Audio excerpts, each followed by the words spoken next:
gaming in general has just been like in a lull, right? Like the news has just been like I don't know, like not that exciting. So like I guess that's why I'm just like I'm just in a funk lately, I guess is what I'm trying to say with Are we everything. missing the heart and soul of gaming? Are we missing... That's right, man. The heart and soul E3, yeah. All right, let me check levels real quick. I'll be right back. All right, cool.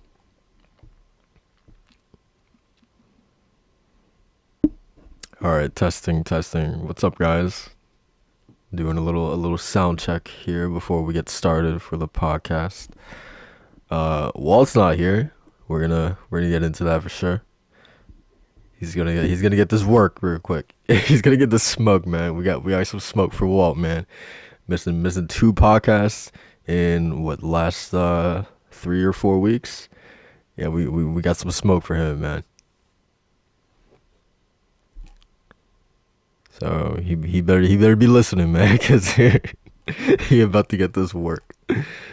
Um, but yeah, man, got some good topics. We finally got some good topics, so I'm excited about that. And yeah, we'll get started in a minute here. Um, all right.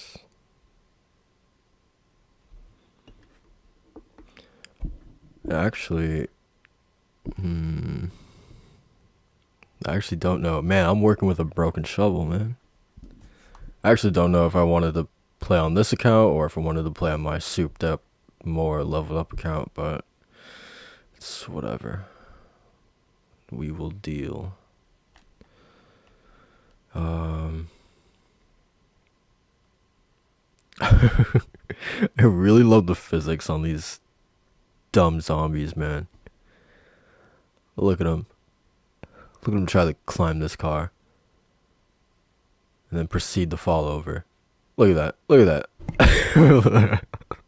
All right, sorry about that. I had to make a few adjustments, but I tweeted it out and we're good on sound. So Cool, cool, cool. keep it on my phone just to make sure we're good to go. But yeah, man. I know exactly what you mean. It's kind of been I've been kind of a gaming funk too. When it comes to like news or podcasts, really. Yeah. I actually been watching or rewatching or re-listening uh with the Weapon Wheel podcast from like the episode 1 on Oh, really? Spotify. Yeah, yeah, it's been kind of crazy how much Red Infamy is was in that show. Which, by the way, happy belated birthday, Red Infamy. I don't even know who that is. She's a gaming journalist, media personnel. She's been in the game for a long time. I think she's married to Hip Hop Gamer actually. Oh, interesting. The legend himself. Yeah, yeah, he's a super cool guy. We actually met him at PAX East, and they're not lying when they say his energy is just contagious and really cool to something to do with it too. Super cool guy though. But yeah, her birthday was just fast. But yeah, she was on the old episodes for a long time.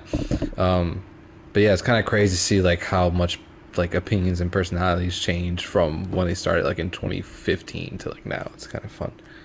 Nice. When did they actually start? Um, I want to say 2015. Like I think before the fall, because they're talking about one of the biggest games they were talking about was how Batman Arkham Knight just released and how Fallout 4 was gonna not butt heads really, but just completely demolish Rise of the Tomb Raider, which was the Xbox exclusive for Yeah. a year. Mm-hmm. So they're talking about that for a couple like episodes. Gotcha. Cool, cool. All right. But yeah, Let's get into it. Guys, welcome back to the 25th episode of the DualShock Sense Podcast. I am your host, Soul, the connoisseur of anime waifus. With me, as always, I got Macho. How you doing, man? what's going on, everybody? It's the King of Kingdom Hearts and the Final Fantasy fanatic. Come at you from a different place now. We made the Oh, move. We fully transitioned, and I got the whole new setup. It's a little different here. I actually got to walk to my desk in order to make sure sound levels are good and everything. But other than that, I'm enjoying the new place, man. We're breaking it in nicely, and it's a lot of fun. So I'm excited to actually see, how we can set it up and what we can change differently from this episode to the next one. So a nice little 25th episode to kick it off.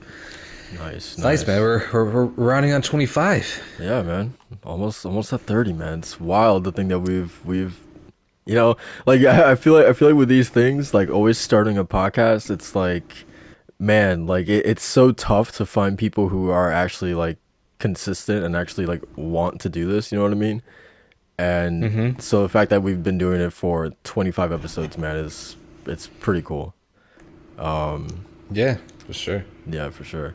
You guys might notice that our third usual panel member is absent, and typically, he likes to spend his evenings, at the local strip club. But he was talking all that shit last week about you, and the week before, and now look at him now. But what happened this time was that my man what did he tell you? my man went down to Disney World, and he rode on the little teacup ride, the one that spins you in the little circle, and it was a little too much for him. It was a little too much for him. He got sick, and in front of all the kids, and he's recovering right now. So I heard that he also rode It's a Small Road After All, and was completely frightened to the point of he had to be escorted out of the park for crying too much. That's what I heard. Yeah, we can neither confirm nor deny these rumors, but that's what we heard. Right. So Right. yeah, man. So look, man. We in the gaming industry, we work a lot with the rumors. We also work a lot within the DualShock Sense Podcast with certain members. Exactly. So be prepared. So hey, man. Like we don't know if it's true, but whatever did happen, we're hoping for the best. We're hoping for a speedy recovery. Well, get better, man. We're here for you, bro. Yeah, definitely. In your hour of need, we're here for you, man. Oh my God, man. So I can't wait to talk. Oh my God, no! I need to get the fuck out of here. Let me get started, man. Okay, so yeah, that's that. We'll hopefully see you in the next podcast, man. We got a good show planned for you guys. There's actually some decent stuff to talk about, man. We don't have to fabricate a topic like we did last time. That took us 3 hours. Took the whole podcast. Yeah, that took us 3 hours to get through. But we don't have to do that this time, luckily. So yeah, we're gonna talk about Abandoned. Obviously, I feel like that's been the big topic of the week.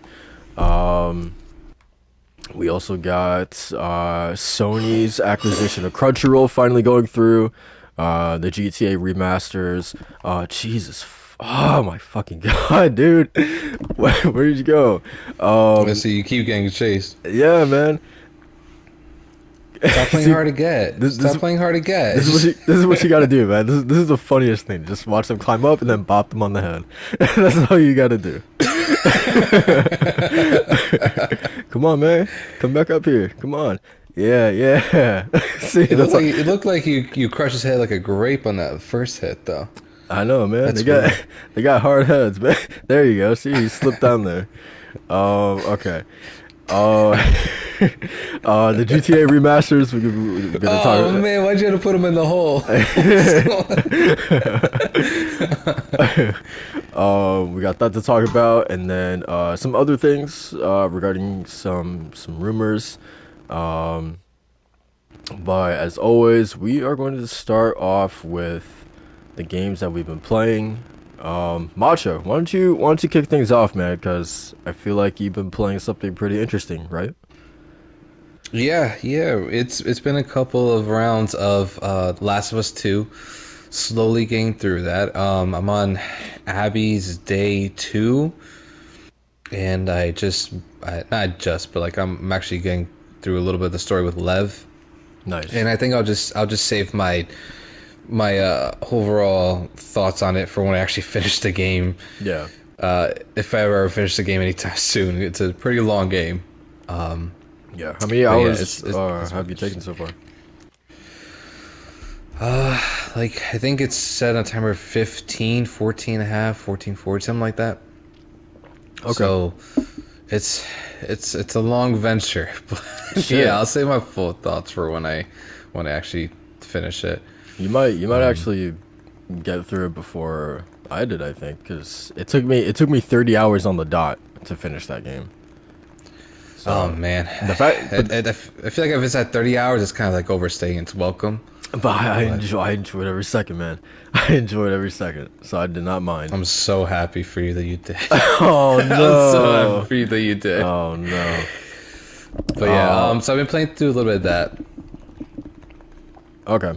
Oh, And and what do you say? go ahead, go ahead. What else? Uh, also getting through Final Fantasy VII Remake. I'm on chapter 17 of 18, and one of the main reasons why I want to replay it because one, it was coming to PS5, is enhanced lighting and graphics, and this game looks incredible on a OLED screen, and just the fact that it was 60 frames, but also because there's like this secret boss that came with the intermission DLC, and he's claimed as one of the hardest bosses in the game so far, and it's actually true. He's pretty tough if you don't come in prepared. So I went through the game with an ulterior motive to actually level up some materia, get some of the weapons upgraded, get all like the different stuff for there, and I did it. I finally got to him right before we started the podcast, and I got through like 2/3 of his health before he did like a move that just completely decimated my entire team. But I'm confident. I'm gonna beat it, and or beat the boss, and then move on my merry way into the DLC and get 100% and everything in Final Fantasy VII Remake. So yeah, Final Fantasy Fanatic doing this thing.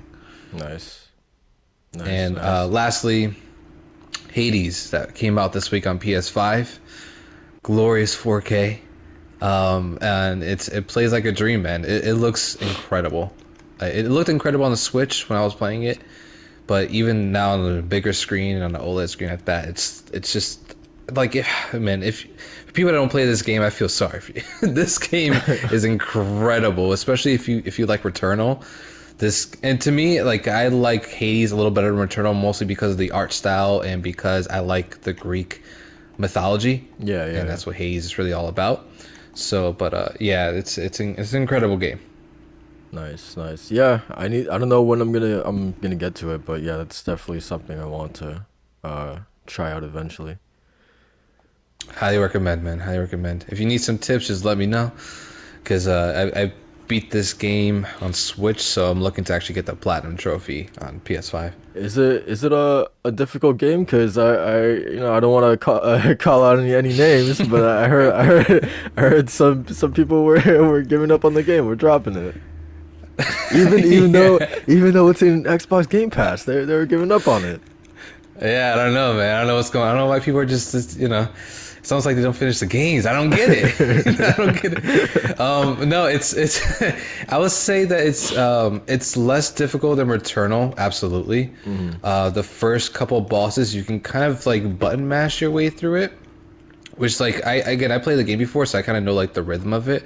But even then, like I my first run, which is essentially like you're supposed to die in this run, right? I got to the end of the first boss, pretty okay.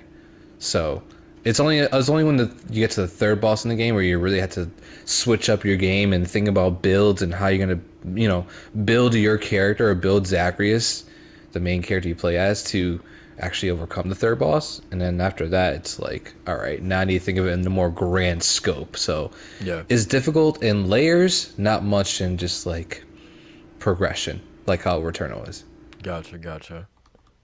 Cool, sounds good. But yeah, I mean, to I'm not like I think Returnal was like the most, and I say like roguelite or like in quotations, but it was like the most kind of that style of game that I've ever played before. So yeah, I'm excited to see what Hades does because it's more so like a roguelike than Returnal was. But more Right. than anything, I'm just excited. Like it's not even that part that really intrigues me, but it's more so like the art style and like you said, the Greek mythology. Like I'm really excited to see that stuff. So yeah, Yeah, it takes its own spin on like the portrayal of these characters. Well, sort of, not really. It does fall into their regular character tropes of like Zeus being kind of like the god of gods, and he kind of revels in that fact, or Aphrodite being really promiscuous, and whatever the case may be. yeah, So it takes that and just goes full blast with the kind of just the voice acting in general is really good too, while adding like its own like personal story about the main character you're playing as, which is really cool. yeah. So I personally, I think if you liked Returner, I think you're really gonna like Hades, because it has that same gameplay feeling of Returnal, where it felt very good to play. You know what I mean? Where just it flowed nicely. Right. Hades is exactly like that. Okay. Cool. Cool. Yeah, I definitely have to give it a shot. Um, Yeah, man. Yeah. But what you been playing? Um, nothing but Dying Light, man. I accidentally fell down the rabbit hole with this game, man. I I think I might love this game more than I even thought before. It's so fun, man. Um, yeah, I don't really know what else to really add to what I said, last podcast, but it's just so fun. Um, I felt like I needed Are this, you pay, man. are, Are you paying attention more to the story than anything, or is this more just like a gameplay thing? Just a gameplay thing. But there are like I like obviously like Jade. We talked about her last time. She's really cool. And then her brother Raheem is also a really cool character. So like at least like I feel an attachment to those two specifically. But then like everyone else. Oh, there's also not Rice, but his like I don't even think it's like his right hand man, but like one of his like top guys. I forget his name. Is like Kareem or something like that. He's pretty cool. But yeah, aside from that, story wise, not the most interesting thing. But yeah, it's really fun just running around and beating zombies and upgrading weapons and doing little side quests. It's just the moment to moment gameplay is just so it's got its teeth into me and I can't stop playing it. That's awesome. That makes me more excited for two then. Oh, without a doubt, man.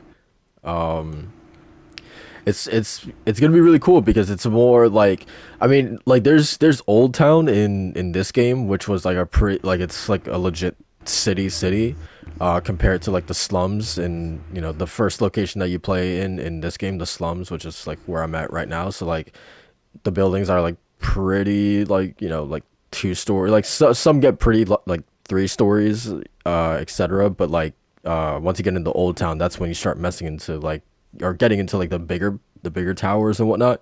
But Dying Light 2, it looks a lot more vertical than the first game did. So I'm really excited for that. And obviously, like we talked about before, the emphasis on story, it looks like it's going to be receiving more of a focus in the second game. So yeah, I'm Yeah, really yeah. like I said before. I honestly think even if we haven't gotten we haven't gotten the delay on Forbidden West yet, but even if Forbidden West was coming out this year, I still think Dying Light 2 would be my most anticipated game this year. And that's even with uh like I just said, Forbidden West and Battlefield that's coming out, and Kina. Like all three of those games I'm really, really excited for. But Dying Light 2, man, I think it's the like if there was only one game I could play for the rest of the year, it would be Dying Light 2.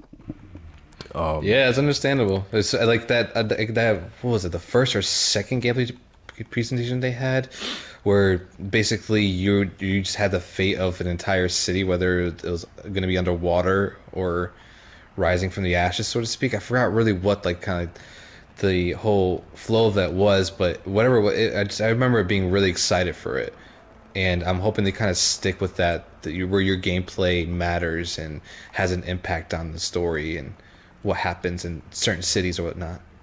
Yeah, definitely. Yeah, I hope so too. Uh, they had, it's gonna be interesting because we had or they had for the game, they had the writer for Chris Avellone. I think he was like he wrote New Vegas or something. Like he wrote games like Fallout. Let me do a quick check, right? Um, Chris Avellone. Cause yeah, I mean, he if he he. did Fallout New Vegas, then that makes me excited already I because it's the mean, only Fallout game I actually completed. yeah, he worked. Okay, yeah, the Fallout series. He worked at Obsidian. Yeah, okay, so Fallout Oh, 2 nice. and New Vegas and Divinity Original Sin 2. Yeah, so he like this is what I'm saying. Like he like his sort of like track record is games that very much are like decision based and have branching narratives and whatnot.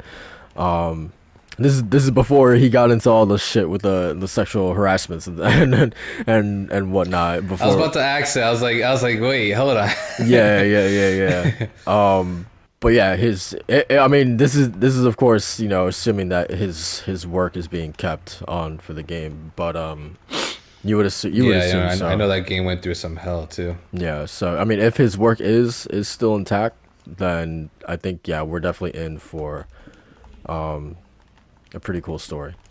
So yeah, I'm definitely excited for that. Besides that, Jesus Christ.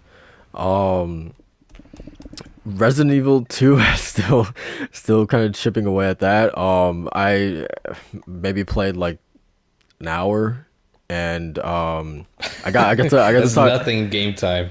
I think I've spent like a total of like 5 hours in that game. I still haven't met Mr. X yet. Well, okay, Oh that's wow. that's not that's not true. He killed some like reporter through the wall. So like, uh, I'm just picturing a hand just blasting through a wall and yeah, grabbing them. yeah, that's exactly what happened. The poor guy, man. And then Ada showed up uh, randomly. So yeah, yeah, that's so Ada. that was the most that I got. So yeah, we'll get back into it. Uh, I don't know when, but we'll do it. Oh, are you too scared? You too scared, Mr. X? I He has a haven't even fedora hat. I haven't even met him yet, man. That's the thing. That's the thing. I just Oh, I know can't wait. I'm dreading it, man. That's the thing. Like I just know that when he does show up, I'm not gonna be able to finish that game, man. I can't have someone chasing me around for an entire game. Like I could do Dying Light just fine, man. I can do The Last of Us Part 2 just fine. But a game and even Nemesis wasn't bad at all. But like there's something about RE2, man, that atmosphere of just being locked in a single location like the police station for the entire time. There's just something about it, man. And just the notion of being chased around by Mr. X, and the fact that like I'm basically not safe anywhere. I don't know. I don't know if I can do it, man. I don't know if I can do it. Even I know even that's one of the best things about Resident Evil Village, to be honest, man. yeah, and like Even even though I feel like Resident Evil Village is a little more tame than two, though, even to some degree. yeah, and like Like I feel like I can even predict where Lady Dimitrescu is versus like Mr. Rex. I had no idea where that guy would come up. that makes it even worse, man. But like like even RE4, man. I played it when I was like like probably like 13 or 14, man. I had no problem going through that. But now, and Bloodborne 2, man, I have no problem going through that. But I don't know, man. RE2 is like Yeah, RE2 is fucking terrifying, man. Which is good, man, because you want it it to be. works. Yeah, you want it to be. Yeah, But yeah, I don't know. We'll see what happens. Um, but yeah, I mean that's pretty much it for me in terms of what I've been playing. Um, Wall, what about you? Nice, that's cool. What about you, man? What you been playing this week? Oh man, I mean,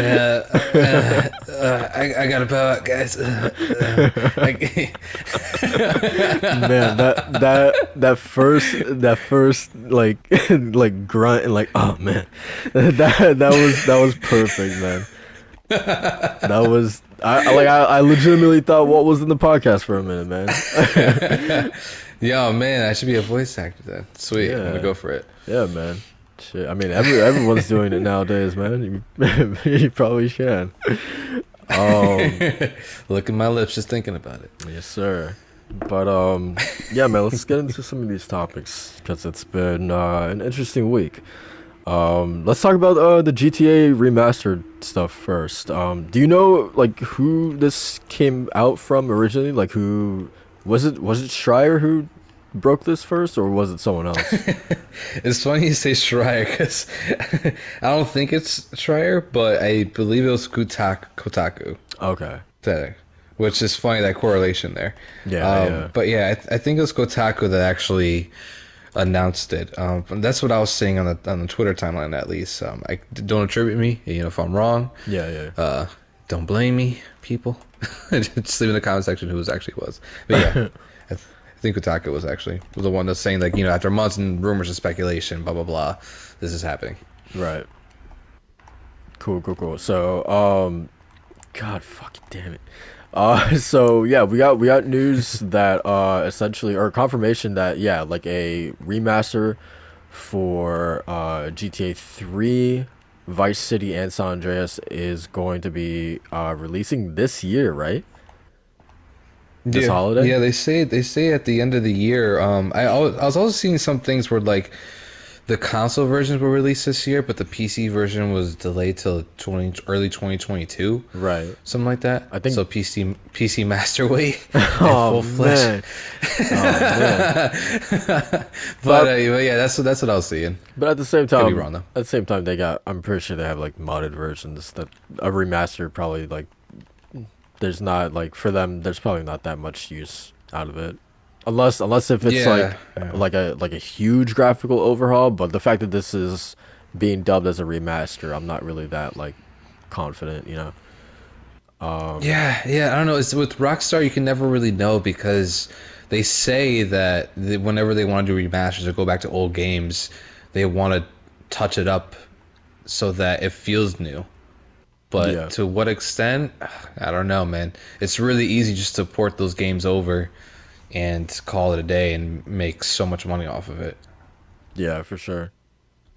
Yeah, so I am curious to see how extensive this is going to be, like if it's going to be um yeah, like a huge sort of overall, or if it's just gonna be literally a port souped up, you know, in Unreal 4K 60, and that's gonna be like the extent of it. Like I don't want no Nintendo Switch, you know, port, you know, remaster, you know, what they were doing with with Skyward Sword and some of their other games, man. Yeah, Um Super Mario 3D Collection. That was exactly. probably one of the laziest ports of great Oh games, man, sadly. can you imagine? Now that you say that, I wouldn't be surprised if that's what Rockstar is gonna do. Dude. That's why when I saw that, I saw people get really excited. I was like, they're probably not gonna do anything with it because they're old games. They're like early PS2 games, Yeah, you know. yeah, So the most I could think of they do is touch up the graphics, like slightly, just make them HD, 4K, like you said, make it frame rates at 60. Um, Yeah, I mean, add trophy and achievement support. I don't really know what else they could do with it because they're pretty much great games on their own. I think people will just be satisfied just with they just came to the new consoles, yeah, So I will be satisfied with that, to be honest. And I don't even like the GTA games that much, but I would probably pick up the remaster collection just to finally go through them. yeah, yeah, for sure. And like, I don't know, because I feel like I feel like for them, like it's GTA, man. People are gonna fucking buy it regardless. So like it just I know it's cynical, but Sadly. like I just wouldn't be surprised if it just had like the minimal amount of effort possible, like just like barely doing like the minimum for this, and charging the full 60 or 70 because that Take Two is doing that as well, and calling it a day, and people will eat it up, man, just like they did for the Mario collection. So. I will not be Yeah, that's surprised. that's why I'm not surprised. They came up with what, one game last generation? Yeah, Red Dead. Red Dead Redemption 2? Yep, and then That the remaster for or the port to the PS4 for GTA 5. Yeah, that's the only thing that came out all last gen and they made so much money. Oh, So yeah, 100%. Which is so again, I don't know why you don't do the same for Bully or Red Dead Redemption 1 remaster, God. but that's beyond me. Don't remind me of Bully, man. It is Oh, you crazy. don't like it? No, I love it. That's Okay, all. yeah, it's a Yeah, great game. I'm upset. I'm upset, man, that we never got a sequel of like Jimmy Hopkins in like college this time around. That'd be so cool. But yeah, like it's just so weird, and I feel like this is true for like most game studios. And like sure, like this could definitely be attributed to like yeah, like games are far more expensive to create now than they were back in the day. But yeah, like you think about the PS2 era of Rockstar, the amount of games that they were making, right? From Bully, Dude, it was insane. It was yeah, insane. it almost felt like a new GTA was coming out like every year.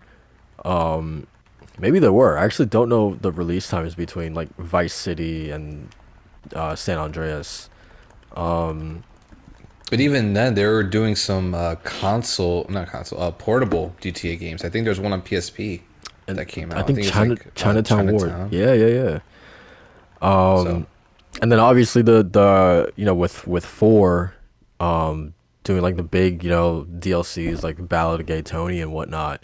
And so and like what's wrong? What's wrong, man? You got the giggles like they, Gay Tony? yeah, they wild on the names, man. They're so wild on the names. It's funny. But like that just got me to thinking about like other studios, and like this is actually something I've been thinking for like a really like a long time, thinking about like specifically like even taking a look at Sony studios, right? Take a look at like Sucker Punch, right? Like they released like three games, like three Sly games for the PS2. And then you move the PS3, and they did right Infamous 1 and 2. But even like Naughty Dog, right? The PS2, Jack 1, 2, 3, and then going to the PS3, they did Uncharted 1, 2, 3, and Last of Us. Take a look at Gorilla, the Killzone 1 and 2 for the PS2, I think. Or no, Killzone 2 was on PS3. So 2 and 3 on PS3, and then Santa Monica. Like I feel like you could just go down the list, and like I don't know, and even Insomniac. Like I feel like they've been like PS4, right? They did Ratchet 2016, Marvel Spider-Man, and then Miles Morales at the end of the generation. And then you look at all the PS3 Ratchet games that they did. They did like probably like 10 or something like that. And then plus all the Resistance games as well. So like what I'm trying to say is that like you can definitely see like I don't want to say the drop off, because like I understand why these companies aren't putting out as many games as they used to, because obviously games are taking way longer to make than ever before, and they're costing more. But it's just so interesting to see that like yeah, these games were pumping out, or these companies were pumping out like 3 maybe 4 games a generation, and now it's gotten down to like 2 if you're lucky. You know what I mean? Yeah, yeah. It kind of makes me a little bit sad, to be honest, because I kind of like that the rollout of the games that we got, especially when it came to like a trilogy per console generation or something like Yeah. that. Now it's going like multi generational series, which is cool, I guess. You know, it's fine. You can see like the legacy come through and still shine that, and it still has some weight to it. But even then, that's I feel like there could be room for other things too. Yeah. And also it also just goes back to Sean Layden's point too. Shout out to Sean Layden that we shouldn't be striving for longer, bigger games, Yeah. but really, I would say shorter, more compact experiences that really resonate. And I don't know, I feel like that really speaks home to like a lot of the older games, especially. Yeah, for sure. I mean, like I know people probably have a problem with that with, um more bite-sized games on the scale of like a Lost Legacy or Miles Morales, but like if we could get like little bite-sized things like that, like like let's say like every 2 years versus a big sequel like Forbidden West every 5 years, like I don't know. There's a part of me that would kind of prefer the former because like even with Miles Morales, like yeah, it took me like maybe I want to say like maybe a little less than 10 hours to beat the main campaign, but it took me like 30 hours. I feel like to actually platinum the game, and that's well fucking worth it in my opinion for the money that I spent on that Oh, game. absolutely, So absolutely, yeah. same thing with like Lost Legacy. Like I spent like a good amount of time for the price to absolutely or like to warrant the price that I spent on that game. So like yeah, I think that would I don't know that would personally work for me. I know not everyone's gonna share that opinion. They want the experiences that take like 100 hours to finish, like Assassin's Creed. Yeah, it's just I just don't know. I'm okay with some experiences like that. Like obviously, the Witch, like some games lend itself to be long games like that, like The Witcher 3 or even like Final Fantasy 7 remake, for example, where it's stretching out with more of a story. But for something like The Last of Us or um, or was it, what's the other? I mean, even Returnal, really. I wouldn't want it to be like 100-hour experiences. I'm okay with just really diving into it in a weekend and having fun through there or a couple weekends and then just being okay with that, just remembering that awesome time I had with that game. you Yeah. know I feel like there's a time and place for some games to be like 100 hours, and then there's other times where it's like this doesn't need to be that long. Oh, 100%. There's definitely games that don't need that at all. Yeah. I could not agree more. Um yeah, I mean Assassin's Creed did not oh my fucking god, these things keep Yeah, fucking following me, man. Assassin's Creed is actually the perfect example of that for sure. And even I think even to extend God of War a little bit, even though that game is incredible, Mm. there were just some moments where I was just like, maybe this could be shortened up a little bit, or even The Last of Us Part Two, and I'm playing through it, and I'm just like, okay, I'm getting a little bored. I feel like I can play something else. Hmm. Yeah. So Yeah. It's fair. Um yeah, I'm really yeah, it's definitely like an interesting topic because it feels like more. I mean, where the industry is going nowadays, like the industry is obsessed with the games, like keeping you locked into their game for as long as possible, so you don't play anything else but that one game. These games as a service and whatnot. Like the industry is or really leaning into those games that you can spend hundreds and hundreds of hours into. I mean, look at what the direction that Ubisoft is taking, and that's such a far cry, no pun intended, to what yeah, to Nintendo's puns. Don't be a yeah coward. yeah to like it's such a far cry from what we know them from doing, right? The days of like Splinter Cell and Rayman and the early Far Cries and the early Assassin's Creed games. Um, and now they're not doing that anymore. Even Activision and whatnot. The list goes on and on. Um, Dude, yeah, I'm waiting for Ubisoft just to do a Child of Light 2. yeah, That was such a gem of a RPG storytelling game. They haven't done anything with that. shit. I wouldn't expect them to. Yeah, I know. Sadly. But Yeah, yeah, I know it speaks to your point. So yeah, definitely, definitely. I think that's Um, why you gotta appreciate indie devs a little more in that sense, you know, mhm. because they have that small scope to work on something a little more meaningful and impactful. And Hades absolutely speaks to that. Or it is a small game, but there's so much about it that makes it just a worthwhile experience, and that goes and with any game too. and it only takes you like probably like less than 8 hours to finish it. These games too. Yeah, yeah, So yeah. yeah, I it mean, makes for a it. run in Hades, yeah, you could definitely finish it like within maybe like 5 or 6 hours if you're Oh, really good. I don't know how long it takes to beat Hades, but like just like indie games in general, like you can normally get them done. All right, yeah, You normally get them done, within like a sitting or two. So they don't waste like a lot of your time. So that's always yeah, yeah. appreciated. But yeah, man. Back back to GTA. Um, so like where for you personally, which one? Because I know you said that you're not like too like the biggest fan of GTA in general, but like from the trilogy remasters, which one are you looking forward to the most?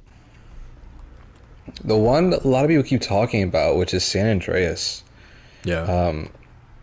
My history with GTA is very sparse. I've only really played it with friends whenever I went to one of their houses and we would just play. And then I ended up buying the re- I ended up buying like the trilogy in a PS2 bundle pack for like $25 or something like that. And I never finished them, but I just kind of just dabbled into them really. Yeah. So, but San Andreas is the one I never really fully went into, and from what I remember playing, it was a lot of fun. I'm looking forward to actually getting back into that one and seeing, you know, if I actually finish it. I have a notorious legacy for not finishing these games. Yeah. I mean, yeah, San Andreas is great. I really I have a lot of good memories of that game specifically. Um, but for me, I think I'm really looking forward to Vice City. Um, I have no intention of playing three, so I don't want to play three at all. Um, sa- It's too archaic. um, yeah, and it's just the one that like I just remember like not having like I don't want to say that much fun with, but like out of San Andreas and Vice City, that's definitely the one that and it's probably because I've spent the least amount of time with, but it's just the one that I don't like remember too fondly, if that makes sense. The Vice City, man, I love that, that 80s Miami Cuban aesthetic. The old pink and like light blue cars. Um, the music, obviously, the neon lights. Like I'm a sucker for that aesthetic. And the story is really fun. So yeah, I'm really looking forward to going through that again. I just remember the radio shows just being absolutely wild, Oh yeah. insane. Like out of the blue, and it's that's actually what I'm wondering for the remaster trilogy too, if they're going to censor anything, because they had some like really egregious stuff in there, where like there's like a trailer for a movie playing, and then the announcer's like rated R for retarded, like stuff like that, where like I know it does not fly in this day and age. It So. definitely would not fly, but at the same time, I think Rockstar. I don't think they really care, man. Yeah, I don't think they don't either. Yeah, that's the thing.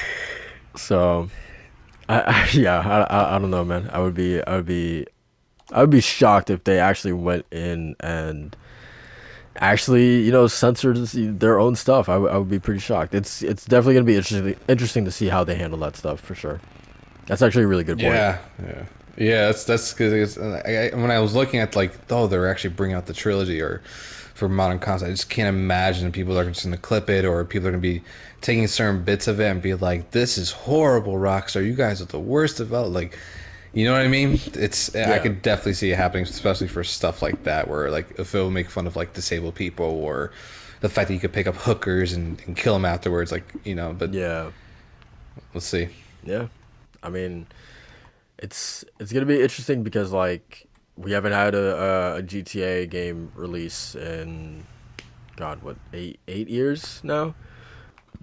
But I feel Sadly. like I I feel like this probably could, and obviously 5 is still going on, strong, but I feel like this could reignite, those conversations of, the major news outlets like, I don't know, the fucking BBC or whatever, talking about how bad GTA is, and especially given the fact that that this is the first GTA releasing in like a modern light, in like our current times. There's going to be even more of a magnifying glass or like a scope on this one, more so than even GTA 5, I feel like. Absolutely, yeah, yeah. Yeah, so That that's always funny. It was always funny to watch clips on YouTube, be like newscasters just freaking out about Grand Theft Auto and the stuff you could do in that game. yeah. I always had a good laugh just hearing them just complain and say like this is bad for our children. Like, yeah, no kidding. That's why there's a rating on it, buddy. Yep. All right. So let's talk about. You know what? Let's talk about really quickly this rumor that From Software is making. I don't know how familiar you are with this, but From Software is apparently working on a PS5 exclusive, and then also that Wipeout is going to be making a return on PSVR 2. So this essentially comes from the guy, and this is funny because I immediately thought about this once I heard where this rumor came from. This came from the same guy, Special Nick, who recently leaked the Ghost of Tsushima Iki Island expansion. Before that, he leaked the Final Fantasy VII Remake coming to PS Plus before anyone knew about it. And what I found so funny was that, like, I remember when we talked about that specifically when Iki Island was being rumored. I think it was you specifically. You asked me, how reliable is this guy? Yeah. And I was like, yeah, he was the guy who leaked the Final Fantasy VII remake going to PS Plus. Obviously, he doesn't have a perfect track record, but he has gotten a lot of things right. So yeah, this is the same guy. He's saying that From Software is making they're making a PS5 exclusive, and it is in early development right now.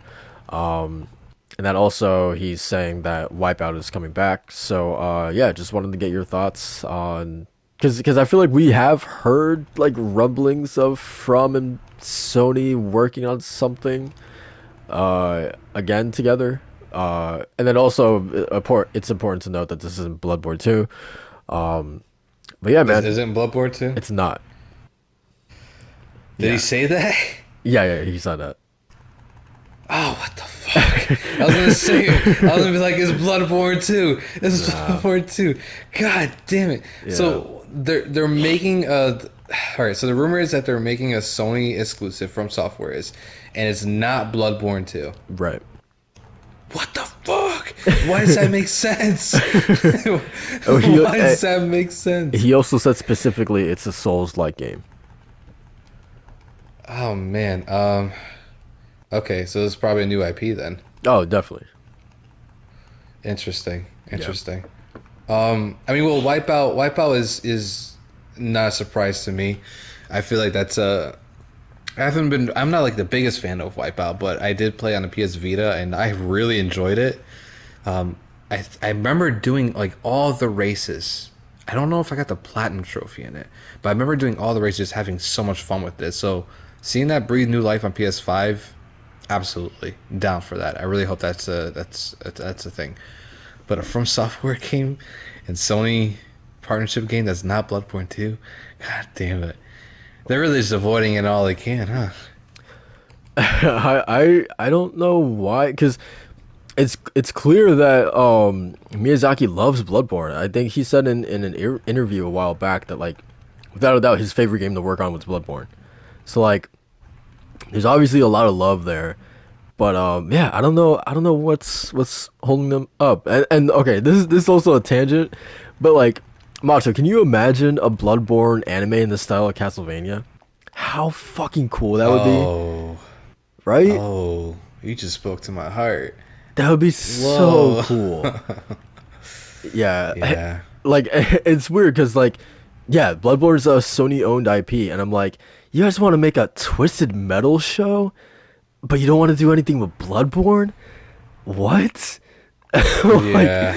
Yeah. yeah, man. Like, That's it's weird. That's weird. I don't know. I think it might be kind of just a creator dilemma where it's like you don't want to go back to it because it's perfect the way it is, yeah, and maybe. kind of adding to anything to it, or maybe touching up anything like in as far as like the remaster or making just updating just for mod for a PS5 can, I don't know, maybe mess with your vision or something. I don't know. There's something Yeah, weird about that. who knows? Yeah, it's I can kind of understand like not wanting to do a sequel though, but even though sure, a lot of sure. people want it, but I don't know, just blatantly like I don't know. If I was somebody be like, hey man, just we'll give you a little bit more money, just make Bloodborne 2. Yeah. I if I could be fly on the wall or whatever, that's something I would really love to know about. Specifically, like what is the hang up there? Because like it's sold well, right? It's sold like I want to say like 3 million copies or whatever, probably more. I don't know, but it was obviously like I guess what I'm trying to say, like regardless of sales, it was obviously like a successful, venture for the both of them, right?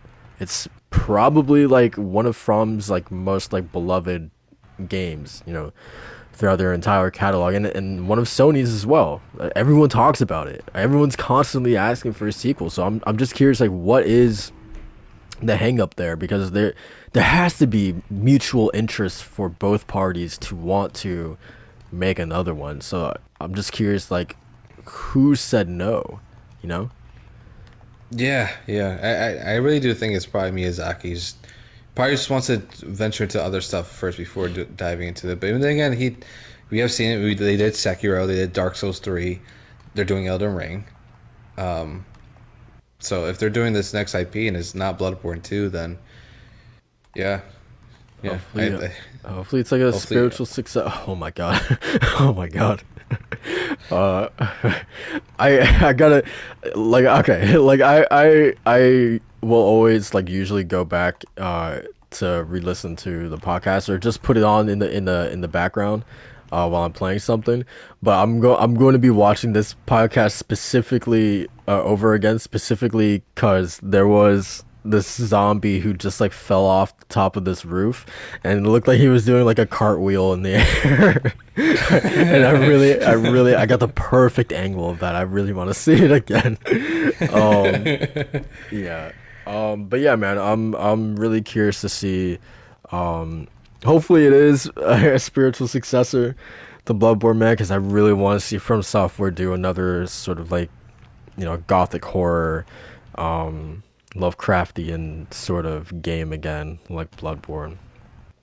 I think right, that'd be really right. cool. Is it possible that it's possible that wow? Is it possible that it could be a Demon Souls sequel? Ooh, I don't know. I don't think Special Ed um you know, said that it was specifically a new IP or whatever. So maybe, who knows? That's the other possibility that I'm thinking of, that it could be a sequel to Demon Souls after the Demon Souls on PS5 doing pretty well, right? I mean, the sales were great, or I can't really recall, but I'm sure it did well either way because it was a launch title and a lot of people have put that in high regard. Yeah, yeah. Who knows, man? But either way, it sounds pretty cool, and it obviously makes sense as well, right? Because Sony did buy stake in Katakawa, which is the parent company of From Software. Um, so obviously it makes sense that with Sony having a little bit of stake within that company now, that like they're kind of like, okay, like let's make good on this partnership now. So um, Oh yeah, absolutely, yeah, absolutely. for sure. I'm Uh, just looking forward to Elden Ring, man. After playing through Dark Souls 3 and the DLC, which day you have to play the DLC, man. Ashes of Arendelle, the Ring City, great stuff, really great stuff. And I remember I was actually listening back to some podcasts too, and how when you're playing through Dark Souls 3, you're a little more hesitant on like the uh the difficulty in terms of like the locations. You find them less interesting. And I was like, Yeah, okay, I kind of see where he's coming from with that. But if you play through the Ring City, I feel like that will kind of alleviate your worries there. yeah, yeah, for sure. Because I've seen like footage of some of those areas, and it looks far more interesting than a lot of the places that you were going through in Dark Souls 3. 100%. Yeah, especially Ashes of Arendelle. Like that to me, that's like one of like my favorite places. And any like Dark Souls game or really just in a fantasy setting, it was just so cool what they did with that setting. Yeah, yeah, yeah. I mean, who knows, man? But then again, sister Free is there, man. She's so I might have to pass. So I don't want that smoke, man. I really Listen, don't man, want just it. let her step on you. Just let her do it. It's okay. Nah, It's man, okay. not even like that, man. I'm truly terrified of her, man. not e- not Really? not It's just a robe? not in the horny way, man. I'm truly terrified of her, man. I don't I don't want that work, man. I don't want it. Um, but yeah, man. So yeah, that's that, man. I'm excited to see whenever this comes into fruition, and I mean like we probably like realistically we won't get to see this project until Elden Ring is out the door. So yeah, I'm definitely not expecting to see it anytime soon.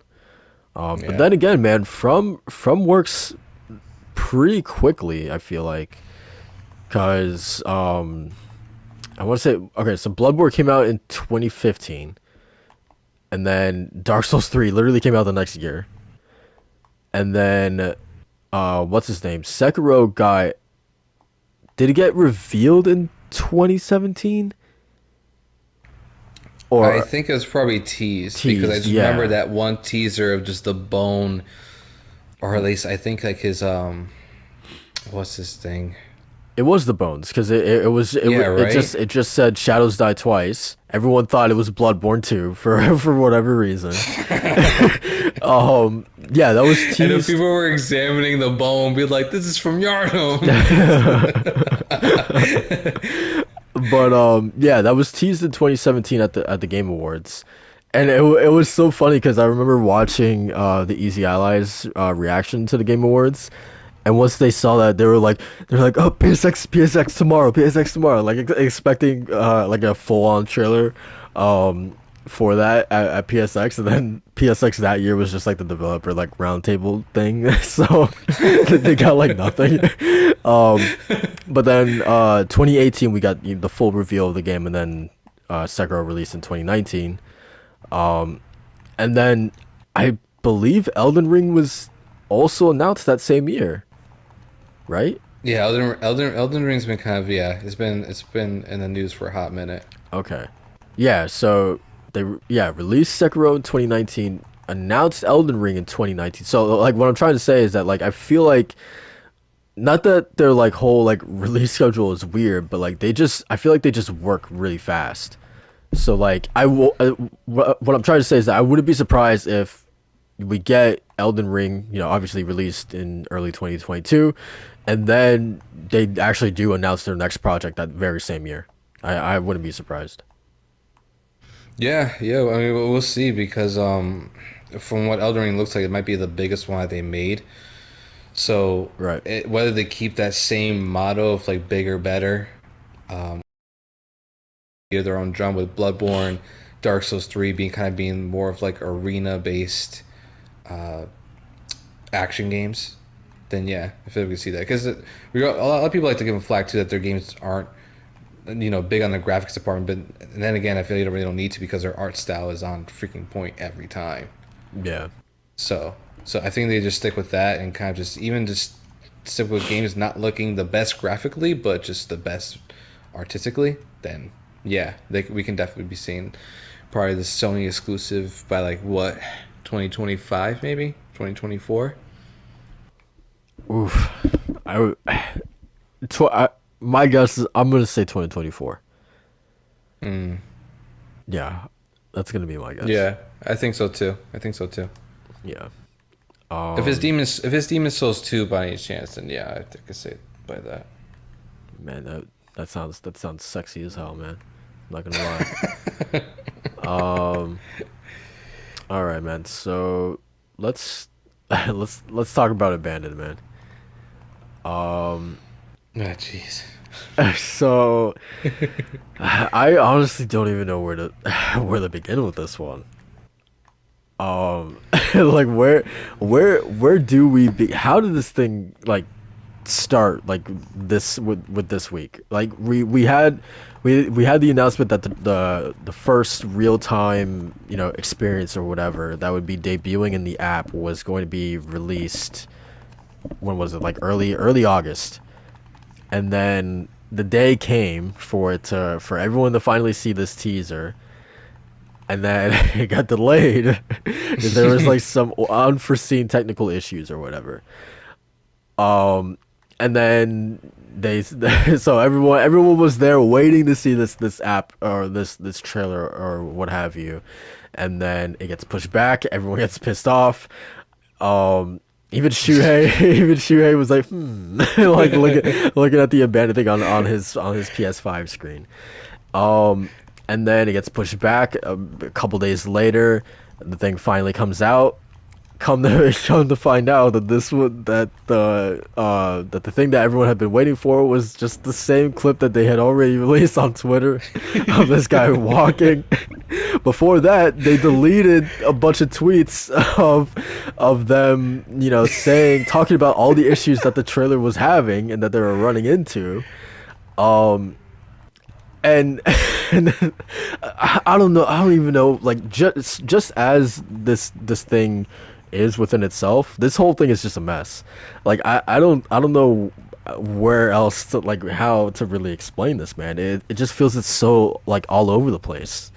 Like how would you like legitimately explain like give me the rundown, man. Like what's happened? Like what's the timeline with this whole thing? It's all over the place, dude. I remember seeing like a full chart. I wish I saved it because it actually broke down the timeline of when Abandon was announced to where it is now. But basically, the whole gist of it is to where it is now. People are at the point they're like, okay, fuck Abandon. like the game isn't even out. We don't know what this game really looks like, and people are already writing it off. Whatever it is, whoever the studio really is, but underneath the curtain, it's so weird, dude. I don't know what to really make of it Yeah. because it's to the whole point where like Hassam is going on Twitter in his turtlenecks and saying like this is real, the game is real. No, okay, We're a okay. small studio. I was gonna say that. Have you ever seen a game studio have to come out on Twitter and say like, guys, we are 100% real. This trailer is 100% real. Like, have you ever I've never seen that. That's so crazy to me. What's so funny is that Gene quote tweeted what Shuhei said, where I think I forgot what the tweet was. I think it was from Blue Box, but either way, someone actually at Shuhei and was like, "What's going on with Abandon?" And then she was like, "I have no idea." And then Gene quote tweeted, I was dying laughing. I was like, "Who knows what's going on about this game?" Jim Ryan's doing the absolute best troll of his life right now. Yeah. That's Like it's just insane. but at the same time, like, there's no like obviously Sony like there's some sort of agreement like in place, otherwise this wouldn't be an exclusive. There's no way in my mind that Sony is just like letting these guys run rampant and doing whatever they want, right? Like they have to know what's going on here. They have to. I don't know, dude. I just know that the Abandon app is like 5 gigs or something like that, and then did an update with another 5 gigs. I don't know, dude. I don't know. Like the thing is about this real time experience is that from what I've seen the layout, because I deleted it after I learned it was just like the Twitter video. It was that it's going to have or house like multiple trailers in it, as well as like some like experience demos or something like that. So I'm not sure if it's Yeah, gameplay demos or what the case may be, but either way, it's just it's something that's definitely like it's an event, you know. They're royally fucking it up Yeah. to the point where like I think people are now just kind of annoyed. Like I was already annoyed. Now I'm just like, all right, when's this state of play happening? Wonton, hit us up. When's that state of play happening, man? Nah, he's the last person you should be asking, man. Don't ask him. Um, um, Yeah, this tree still has me dying, man. That's like I just got off the phone with a certain someone. oh It's man. happening. Who did you get off the phone with? Was Shuhei? Shuhei called him? Yeah, it's probably the convenience store guy next to his house. I don't know. Oh man. It was dying, man. But This abandoned thing is too funny. oh yeah, like are you like legitimately like mad at this? Cause like I like people are like irate, like they are like so angry about this, and I'm like, and obviously the word scam has been thrown around and whatnot, and I'm like what scam honestly, because like they, as far as I'm concerned, they haven't taken my money, right? Like they haven't, I haven't had to pay for anything, so like I as of yet, like this isn't, if I like obviously, like if I lost money or I paid money or if I kickstarted this, oh my god, I would be pissed, right? Like yeah, then Yeah. anger would be warranted, but like at the same time, man, like I don't know, like I'm just in for the ride, like I'm just watching all this go down, and like I'm just laughing at it all, like I'm not even like mad is what I'm trying to say. I'm just curious to see where this is gonna go, how this is gonna all end. Yeah, yeah. Again, I don't know how you could be really mad because, like I said, they didn't really take anything from you. You're not really wasting anything by looking it up on yourself. Yeah, Yeah, I don't know. I don't know how you can get really mad at this, especially since literally all we had on the game was like what, two teasers, and that was the first one. That was the first trailer. That, I mean, it looked interesting, right? It's just an environmental horror, like not even survival game, I think. yeah, yeah. I forgot what they really labeled it as, but yeah, it's I don't really know. It's not like people have been waiting on this game for years, Right, or, right. or like you said, where it's like they didn't really do a Kickstarter, they're just keep delaying the game. It's different, so I'm not sure, but either way, it's so funny to watch. Yeah, I don't know how people can get really mad. You can't really cap for Blue Box Studios when they haven't. You don't really know what they've done. okay, so this is another thing, is that, and like I personally don't believe that this is Kojima related at all, but I don't want to hear like if this does turn out to be Kojima, and again, I'll clarify, I don't think it is, but if it is, I don't want to see anyone being like, "Oh, Kojima," like, "Oh, Jiminy Crickets, he got us again." You know what I mean? Like, like I don't want to hear that, man, at all, man. Because that's gonna be the reaction if this does turn out to be Kojima. It's gonna be, "Oh, all is forgiven, man. Our Lord and Savior." I don't want to hear it. Yeah. I don't want to hear it. It's like- He's a genius. He's a genius. yeah, yeah. Because this is I don't know. definitely some Kojima shit. Y'all give him a pass when he does shit like this. And so like, I'm just saying, man, it's annoying for both instances, right? So like, if y'all gotta you gotta hold that same energy for both sides, man. So Seriously, I mean, I had said people always call Kojima is an egotistical nature. He's hard to work with, whatever the case may be. But then, when his games come out, they're God's next grace. Which I get, they're good games, but yeah, it's just fine to see people now being like, he's being such a troll. Like he's always been a troll. What are you talking about? yeah, for But sure. it's so funny, just either way. Yeah, it's I'm really curious to see when that state of play is happening, man. That rumor state of play, when's it coming? Bro, there's a rumored state of play every goddamn week, man. It's not happening. It's not happening. Especially if this abandoned trailer does like if the first trailer does come out like I don't know, like let's say like next week or whatever. Like that's just one more thing they take off of a supposed state of play like list of things that are supposed to happen within that showcase. So like yeah, again, like I would imagine if there is like a big trailer coming for that game that you would debut it at a state of play. But if it happens before, if it happens, they just drop it, in the app, then I don't think there's gonna be a state of play then. Because that's to me that's the thing that you would want to debut in a state of play. But if they just drop it in the real time app on a Wednesday morning, then yeah, I don't know. That's one less thing that you would have in the showcase. Um, Can we just keep in mind that we're talking about an indie studio? yep. We're talking about an indie studio. I love how they had to remind people too on Twitter, like, don't, we're a small indie studio. Please forgive us. Like, what? Nobody does this. Nobody does this, man. Yeah. Yeah. Not even super giant games where they're a small studio with a big game that's Hades, right? Yeah. It's not even well, big too is a relative term, but still with a big game, they're like, yeah, don't worry. Just remember we're a small studio, so keep praising Hades because we only have like 25. Like, no, they don't do that. So like, it's so weird, dude. It's so funny too at the same time. I'm quite enjoying this experience. I am too. I am too, to be honest. Yeah, it's pretty funny to see because it feels like it's literally taken like the industry by storm. So this is something else I wanted to ask you about.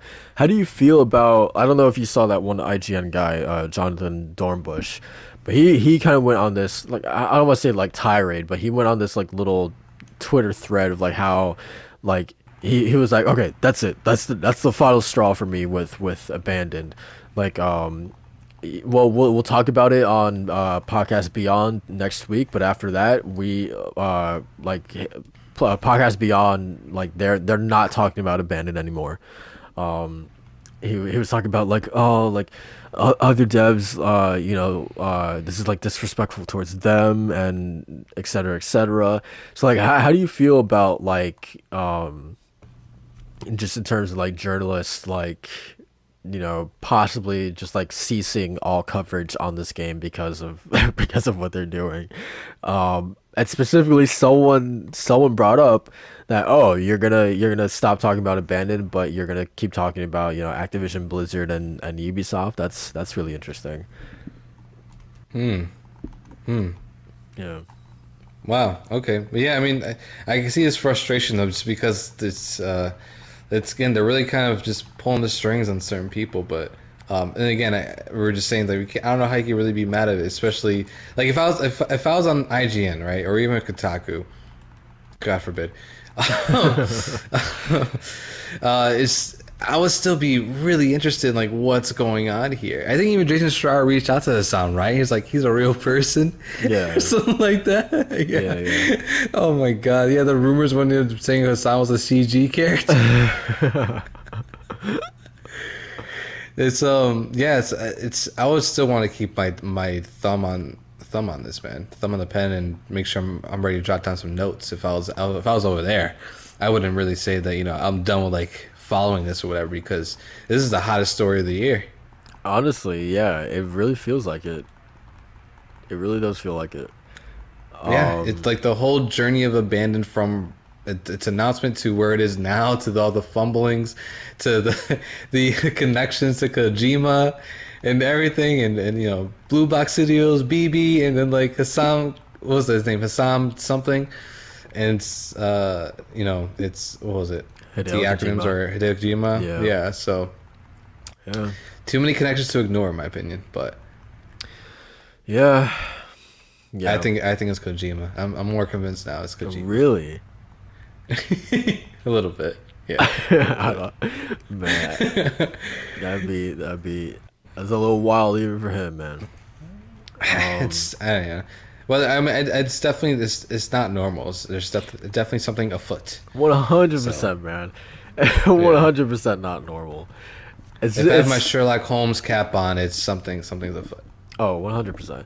It's just so funny that like you saw like Corey was like, oh, was it a Kojima game or not? Like, what's going on? And then even Devolver Digital is saying the same thing.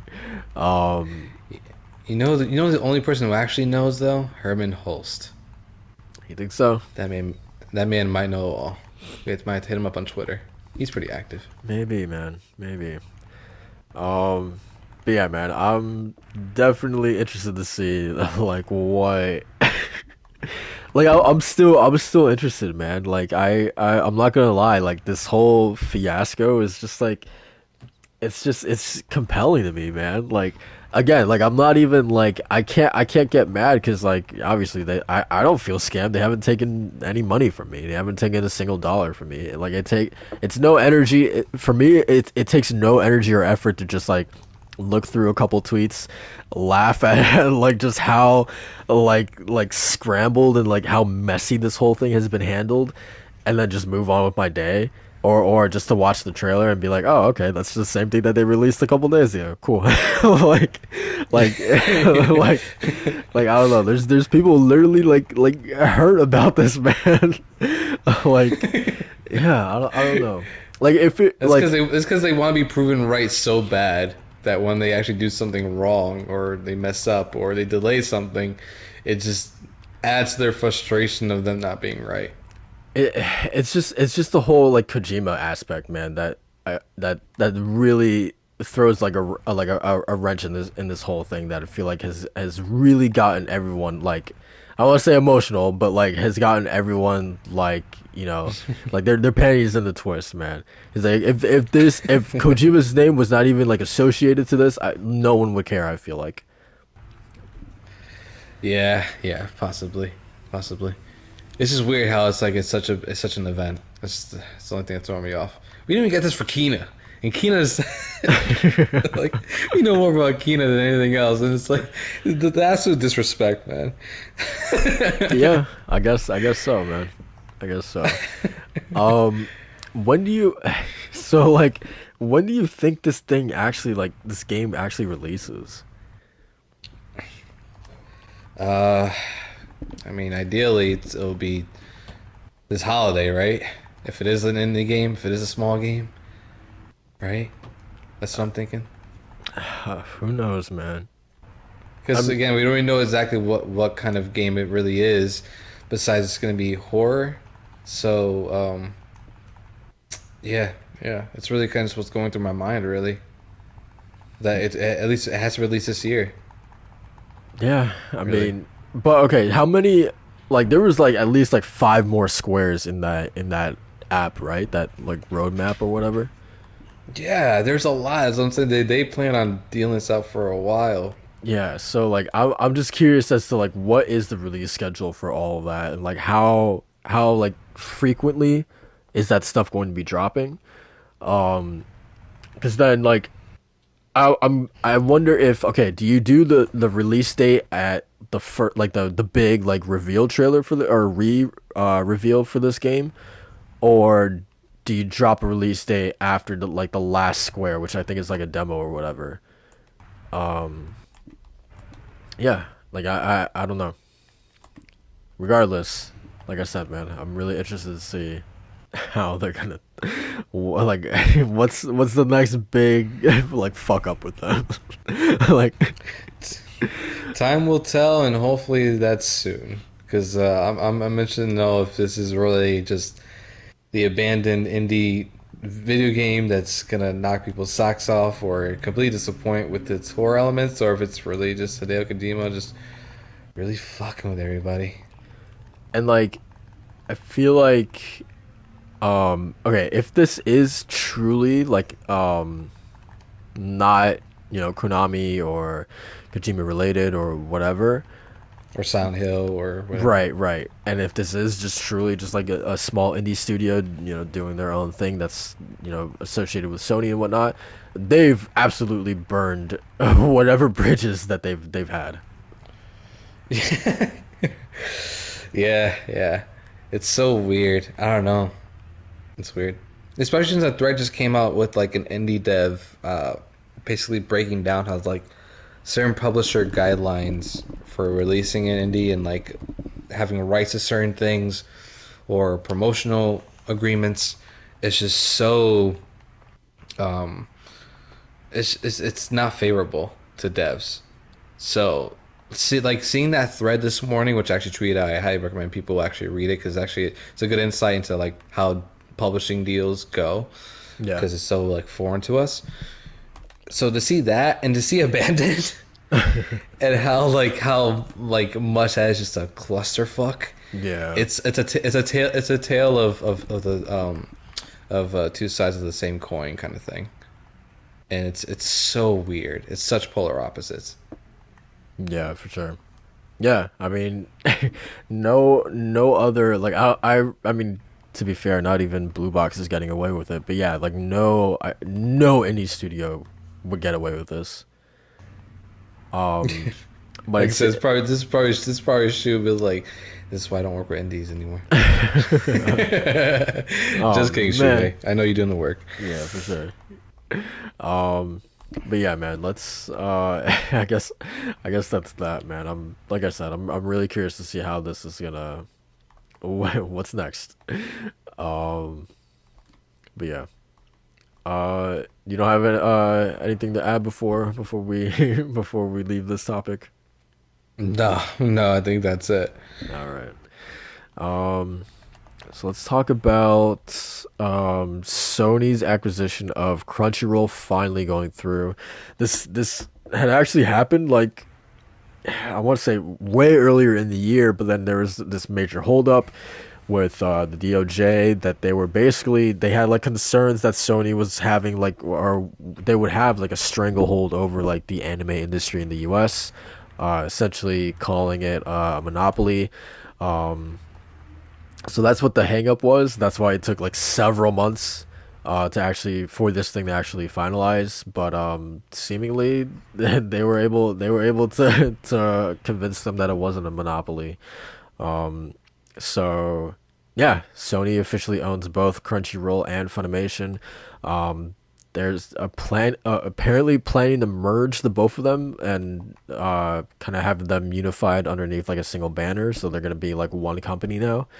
Um, so that's gonna be interesting to see, like in terms of pricing, what's that gonna look like? Because now, for instance, if I have both Crunchyroll and um Funimation, like, do I presumably don't have to pay for both of them now? I'm just going to be paying like a single price to access, both of these subscription services or whatever. So it's going to be. I'm curious to see how they're going to handle that. Um, and then there's obviously the question about PS Plus. Like, there's rumors about them including that into a more expensive PS Plus package. Um, so yeah, what are you thinking with all of this?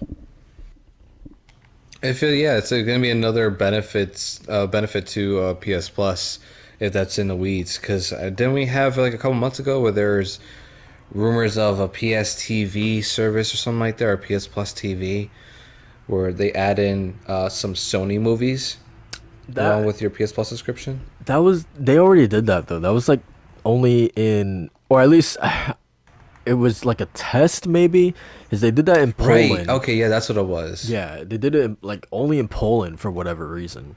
Um, and yeah, so like I don't know if that's the thing that we will ever see over here, but yeah, they just kind of like tested it in Poland, and I think that's pretty much it.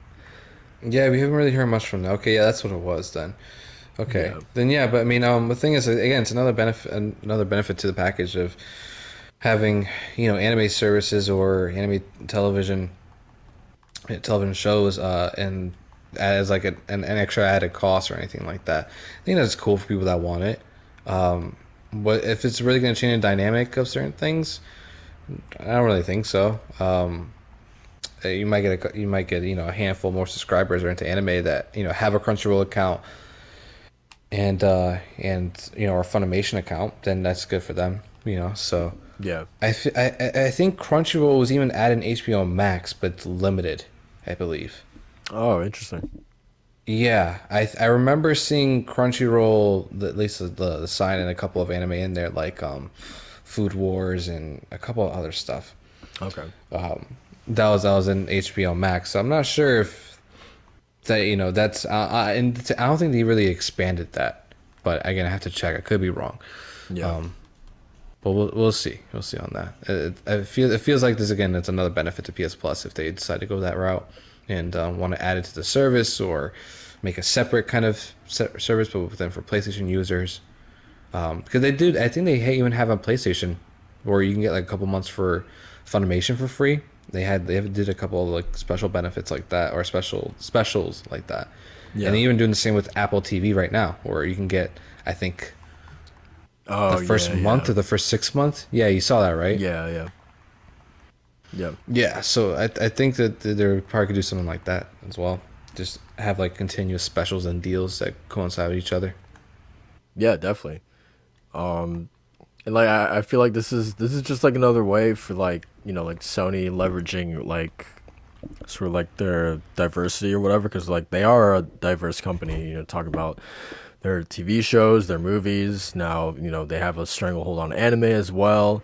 Obviously music, and whatnot. So like, yeah, if you can leverage those advantages within, trying to bolster PS Plus and attract more subscribers, then yeah, I think that not necessarily like to combat like Game Pass, but like, yeah, that's definitely like a good way to, if you want more subscribers, like, yeah, I think starting to think about like what more you can add into PS Plus is definitely, it's always a good idea for sure. Because honestly, for me, and this is why, like, for I mean, this is perfect. This is a reason for me to subscribe, honestly, because I don't have Funimation or Crunchyroll, and if it was included the PS Plus, I would probably get it in a heartbeat. But yeah, like for me, this absolutely works, because as PS Plus is right now, there's not really much of a incentive for me to subscribe every month. Like, for the privilege to pay online or to play online, that doesn't really cut it for me. So like, if you Yeah. include something like Crunchyroll and Funimation, then yeah, I would definitely be way more inclined to actually get PS Plus. Yeah, absolutely. I have to agree with you. Like, and just like the whole online play, and the only reason why I've kept it around for some time was the PS Plus offerings are pretty good for the most part, or great for the most part. But Yeah. there are some months in the year where it's just nothing really leans my interest. Even then, I'm not really playing any of these PS Plus games because I'm too busy playing the games that I bought. Yeah. So even then, I feel like I'm kind of just not really putting it to use. And even the online play, I last online game I played was Destruction All Stars, And and I barely put time into that. we know how And that went. yeah, man, check my review on lordsofgaming.net. Oh man. And even then, I think before that was Dark Souls 3 actually. I played with Wall. And then Monster Hunter World before that, and that was in 2018, Wait, as far as I can that remember. needs PS Plus? Dark Souls 3, Yeah. I believe so. I could. It does it? Let me see. I would assume so because it's multiplayer. I think you're right, actually. Yeah. Hold on, let me see. I think you're right, because I remember it was so annoying. Every time I logged into Dark Souls 3, it would ask me, or it would come up with like a prompt and saying like, "Oh, you don't have PS Plus." I'm like, "Stop." Like, I know. Yeah, yeah. Yeah, so I Um, think you're right. I mean, I saw one person say you don't need it. Okay, no, you don't need it for Dark Souls 3. So even then, I really only use it for Monster Hunter World in that sense. Cool, But cool. yeah, like they don't really have any like great multiplayer games that I can recall that like I just like, oh, I need to keep PS Plus for this. You know, Right. it was going to be Last of Us 2 factions too, but y'all know that's gone. Yeah. Yeah, definitely. Um so yeah, I'm really curious to see like how they're gonna handle this. Yeah, it obviously the pricing is gonna be the biggest thing. Like it can't be too egregious. Um, Not like so PS Now. No. how like so in your opinion, like what how do you think they're gonna handle the pricing structure for this if they do add some kind of like bundle that includes Funimation and Crunchyroll? Like, is this like is this like a $1 increase, a $5 increase on Plus? Like, in your mind, how what does that look like? It's definitely going to be a tiered thing, right? Where you just have your gaming subscription, and then here's your gaming plus anime subscription, and then if they ever want to add to it, then they can keep increasing the price. It's sort of like the same thing what HBO Max has done, where they had their fixed pricing at $15 a month.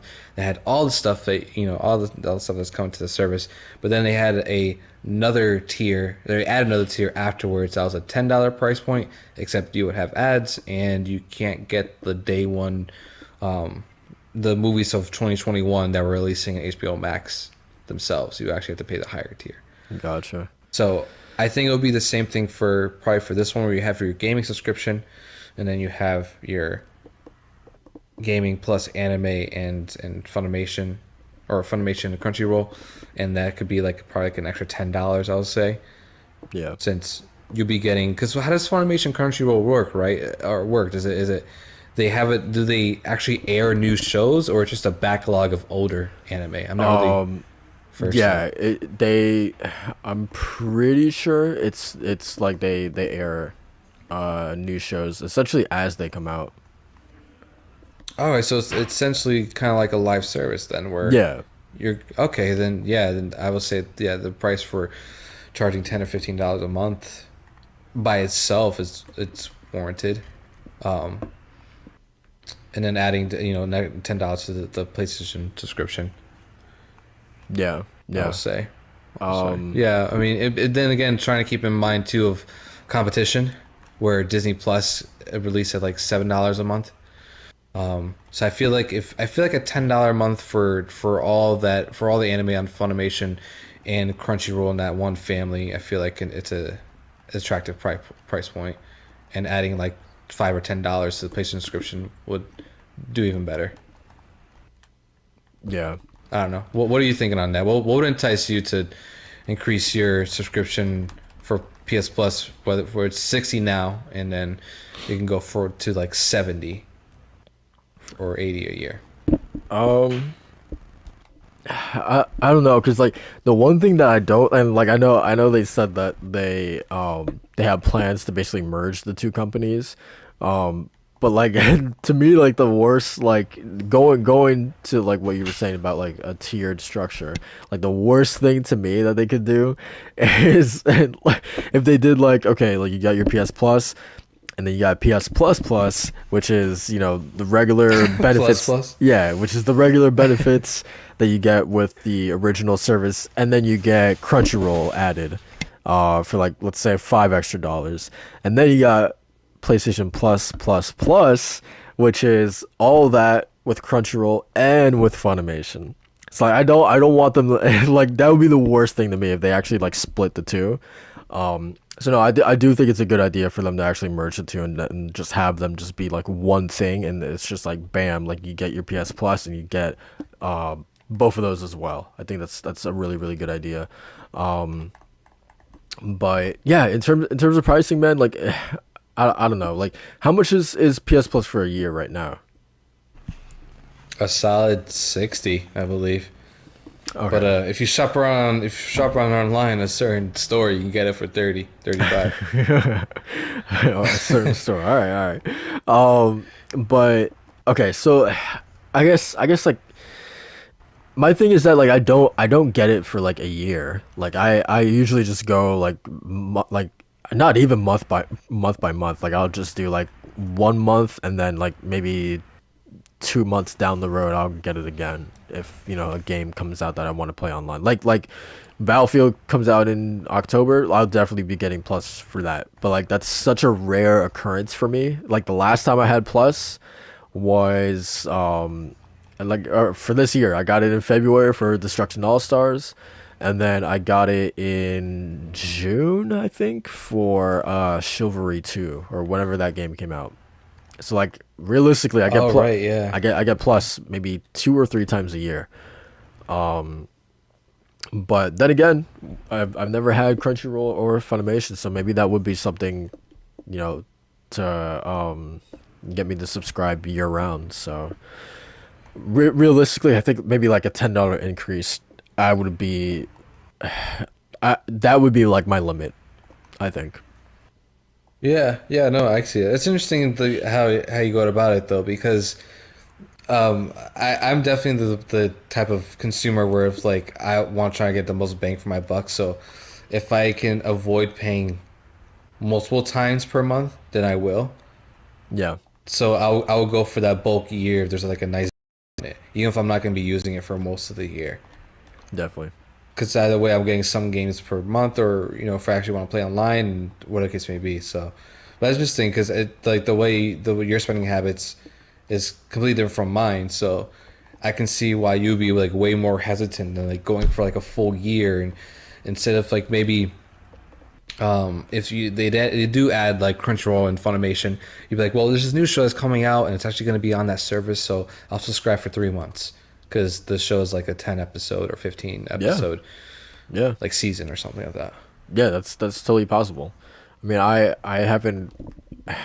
I'm not as like into current anime as I am or as I used to be, but like there's been a ton of shows that I've missed because of that.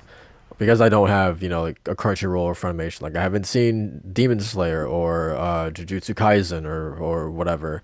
I haven't watched, even though I've read the manga, like I haven't watched Attack on Titan season 4. So like all those things like are like uh bullet points on a list of reasons why this would be, like interesting for me and why I would do it. So yeah, Yeah, yeah, yeah, absolutely, absolutely. Like honestly, if by some way Bleach actually comes back with the anime with the new series, yeah, and it's going to be live on that service exclusively on that service, yeah, absolutely, I'll be totally down. As of right now, that series is actually all on Hulu, but there's ads. But there's a yeah. way to mitigate all of that, and for me just to get that entire Bleach series, all of Full Metal Alchemist or whatever the case may be, then yeah, 100% I'll get back into anime. I fell so far off of anime that to the point I feel ashamed because I want to get back into it. Yeah, I definitely agree. For me at least, I'm kind of the same way right now.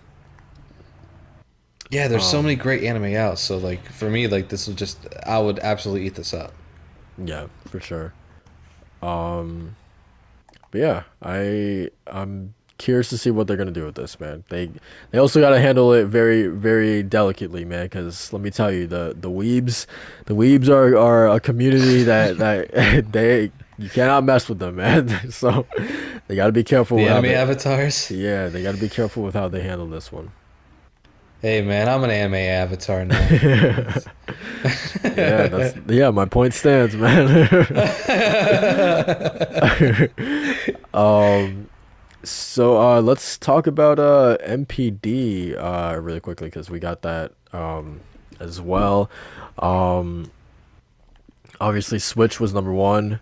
PS5 was number one in terms of revenue in the US. MLB The Show is the second best selling game of the year, which is pretty interesting. Ratchet and Clank I feel like is, that's no surprise. yeah, I mean, I feel like it's usually like for the year, it's usually always like, like pretty high up.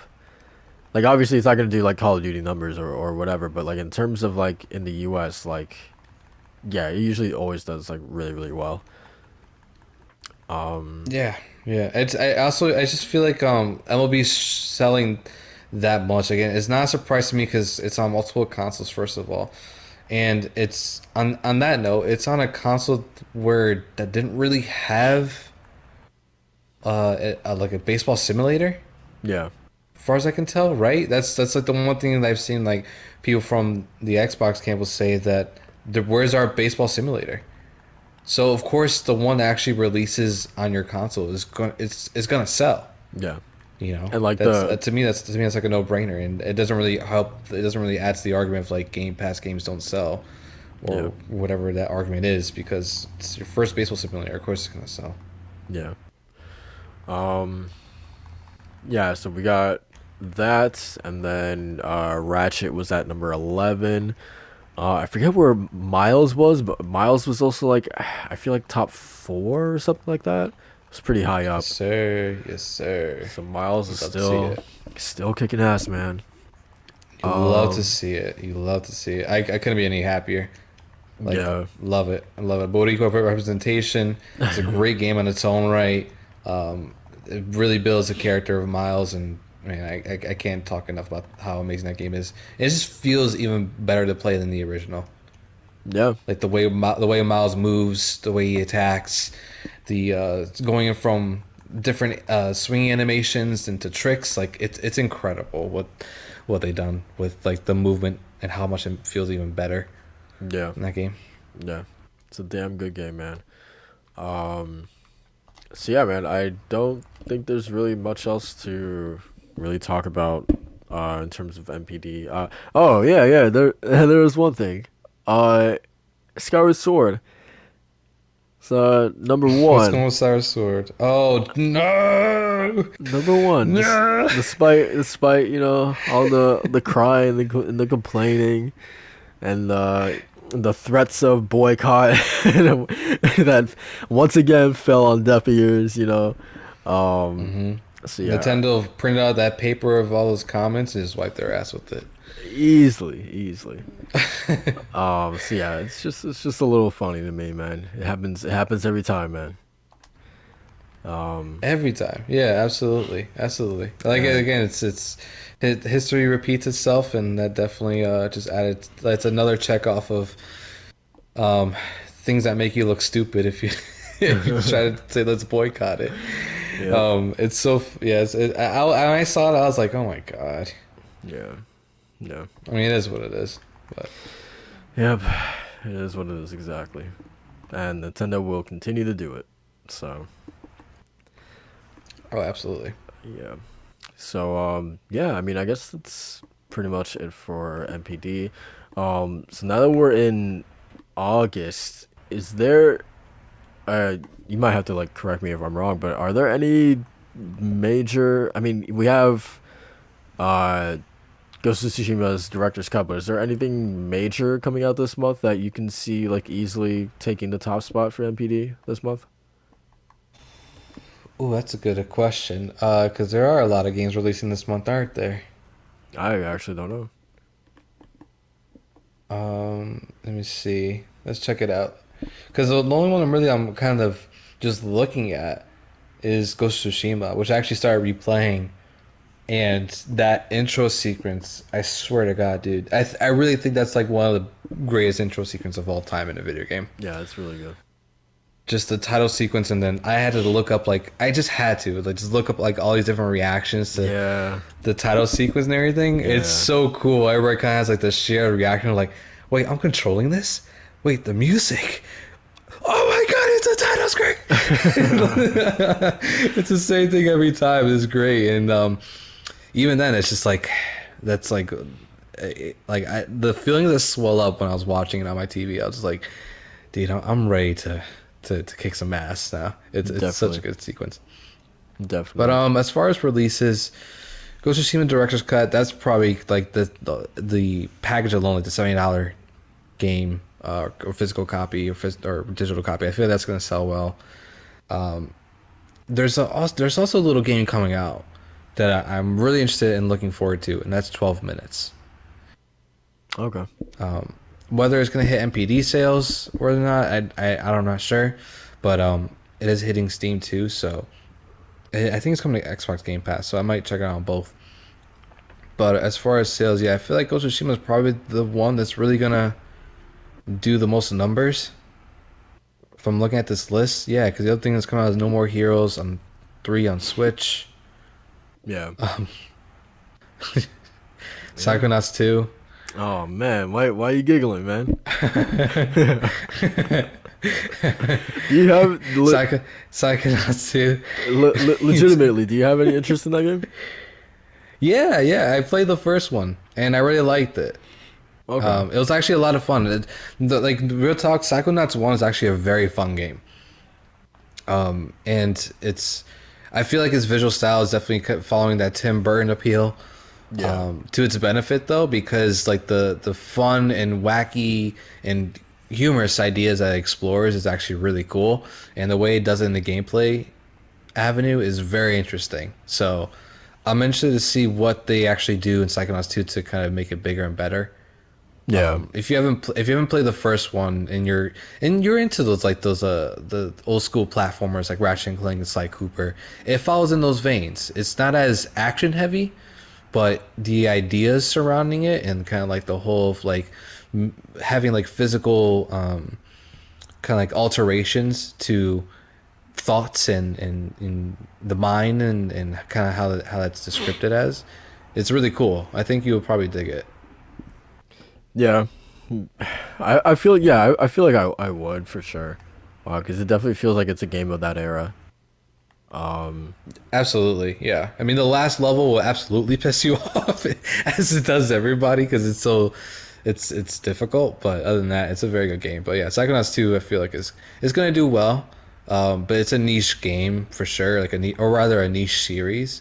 So I don't think it's going to really like hit the ground running unless it's you know Yeah. absolutely incredible. Yeah, for sure.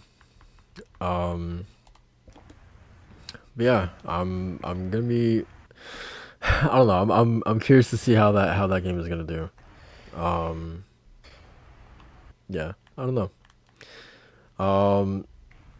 So let's talk about.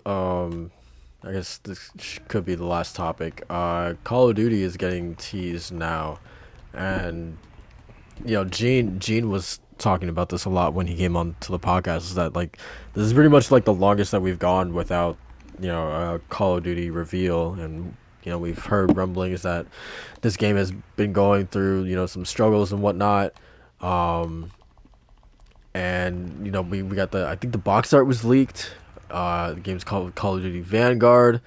Um, Yeah, the so promotional like artwork and stuff like that, and do you like know the ultimate editions and all that. do you know what the setting is exactly?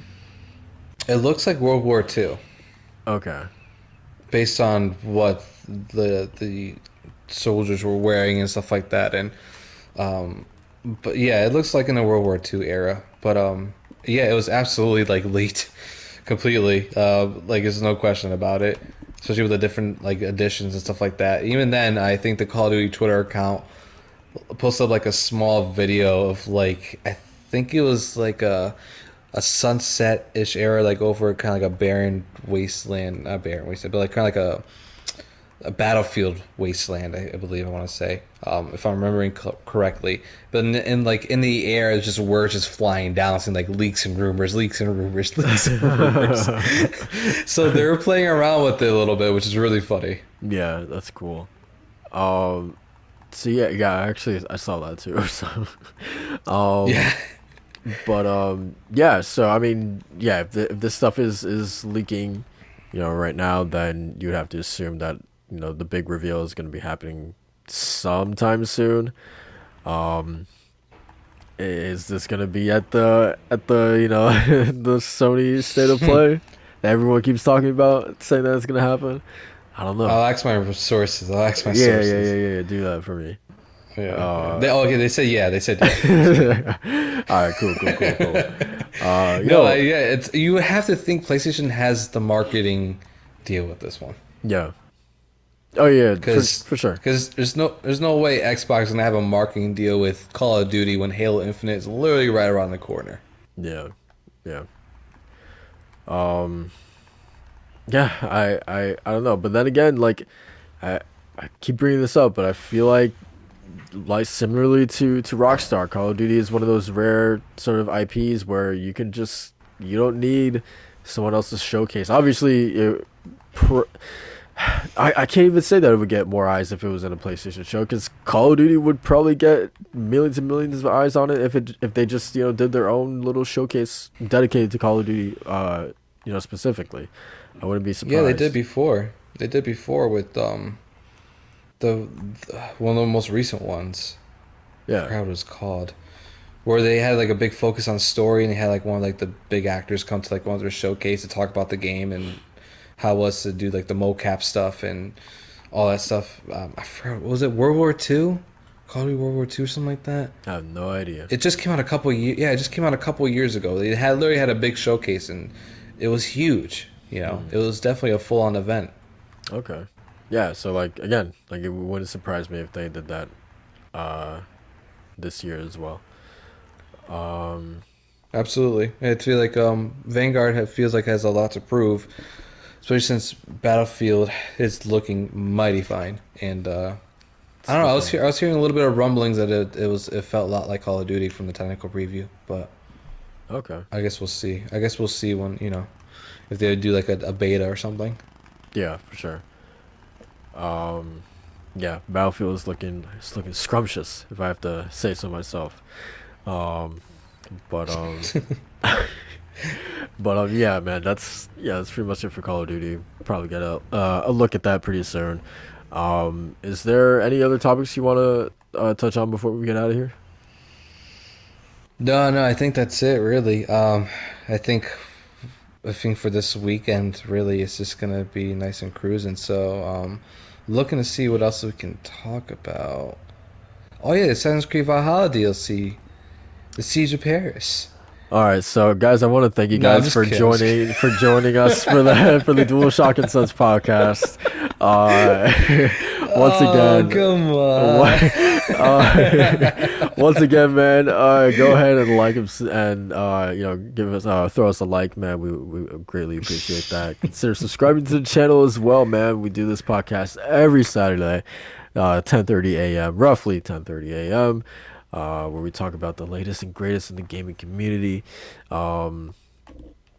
Yeah. I'm sad he doesn't want to talk about Assassin's Creed Valhalla. Never. I Come don't. on, man.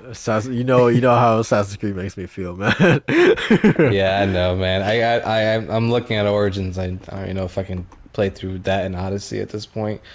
Man, sad, man. Sad. My baby. Um. So yeah, man. Let's get started with these outros. Well, what's going on here, man? What are you doing this week? You got any writing coming up? Yeah, I'm getting something coming. I got some family things to do, but other than that, I'm just thinking gonna chill. More Dark Souls 3. Wait, you gotta talk about school too. What's going on in school, man? Oh, it's fuck school, man. Listen, I don't want to deal with school no more. It's being nasty. I don't like the students. I don't like my class. I'm just ready to graduate. But we're going back into it. I'm excited. Thanks, Bob. Yeah, no, I totally know what you mean, man. Yeah, Let's for play Dark sure. Souls 3 sometime. For sure, man. Yeah, thanks for joining the podcast, Walt. We appreciate it, man. Especially after Anytime. especially after the hard night you had. So yeah, man. Listen, guys. Listen. She was wild. She was wild. Was she wild? She was wild? What? She was wild? She was wild. Macho, what's going on with you this week, bro? Then I'm just gonna dive more into Ghost of Tsushima. I'm excited to play that. Possibly a little more Final Fantasy 7 remake. Last of Us 2. I'm gonna try to finish it in the next week. I think I'm just gonna take it slow, but I don't know, man. I just can't wait to talk more about that game with you guys when I actually finish it. Just because it's such an interesting game, and I have a lot to say about it, even more than we did last time. But regardless, it's gonna just be more of kind of touching up the new home, going back to my parents' house to grab a couple more things and have dinner over my fiance's parents' house. So So yeah, it's gonna be a good Saturday. It's gonna be a good weekend, and just gonna look forward to doing it all again this week. Just getting stuff prepped for the home. So yeah, man, just gaming and doing some house stuff. Nice, nice. Congrats on the new place too, man. Yeah, thanks, man. Thanks. I'm definitely gonna post up some pictures once we get everything all settled in. I got a nice little collection going up on the bookshelf. I got all my Kingdom Hearts stuff, books and games. I got all my books there with the Harry Potters, the Pendragons, the Witchers, Percy Jacksons. But the top shelf I'm proud of. I got like a nice little Final Fantasy collection going there, and then next to it I have some like games I just kept over that are series. So I have like the Batman Arkham series. I have the Steelbook stuff. I have all the Infamous games, the Sly collection, of course, God of War, all the Ratchet and Clank games. So yeah, man, I'm looking to touch it up even more once I get a couple more stuff in, including added Hades to the collection there, because the Hades cover art, man, it has nice little holographic tinfoil on it. Ooh, It's looking sweet, man. I wish more games would do that. nice. Um, What about you, though? What's going on with you? um, Not much, man. Just probably more Dying Light. Um, Maybe get back into RE2. Man, like I I don't know, Ghost of Tsushima looks interesting, man. To get back into it, like I do want to try that Iki Island. I don't know. Do you know if we can actually get the expansion by itself? I don't think so. Okay. It feels like yeah, I don't think it's a lot like Final Fantasy 7 Remake, where I think you actually had to beat the game in order to do the DLC. I could be wrong Shit. about that. Okay. See, now that's I could actually, I could be wrong, but let me not actually say that. I just know for a fact that you actually have to play through Act 1. You have to finish Act 1, start Act 2 in order to start Iki Island. okay. See, So it feels like it's embedded into the game. It's not like Infamous Festival of Blood, where it was its own separate thing. okay. All right. See, because what I hope is that like I can specifically like a new like take my new game plus like version of Jin, for instance, and use that for Iki Island, and then just go from there. I don't think I will be able to, but I would really like that. We'll see what happens though. Yeah, I feel like you can. If you start like an old save, probably because if I'm remembering correctly, that the game teleports you to like a certain part before like the last like push into to the end credits of the game, and you could probably continue on from there if you like. Okay. All You right. probably just like, since you're in Act 3, you could probably just go from, where say like go to this wandering traveler or whatever, and you go to the new island or something like that. Okay. Yeah. I mean, yeah. I hope that we can, because I honestly like yeah, like I enjoyed Tsushima, but like I really don't want to replay that like almost like the entire game just like to access the thing. So like if it is just like I just have to do like the first act or whatever, then that would be like really cool. I would be okay with that. Yeah, that was more or less my plan. Where I wasn't really sure if I was gonna just replay the entire game. I was just gonna replay, or at least start a new playthrough, and then go up to the beginning of Act 2 and then start from Iki Island from there. And then if I want to complete the rest of the game, then I'll just go for it. Yeah. Yeah. That was my plan too, to really just do that. So I knocked that out like on Thursday night. Just got to like the Act 1, and I'll just go from there. Yeah. Which is Um. it's fun, man. It's a fun game. So I'm down. Yeah. Yeah. For sure. Um. Yeah. I mean, even playing it like just on one of the recent podcasts, like I was just reminded of like, oh yeah, it just feels good to like move around in this world. Um. But yeah, man. We'll see what happens. Hades is definitely on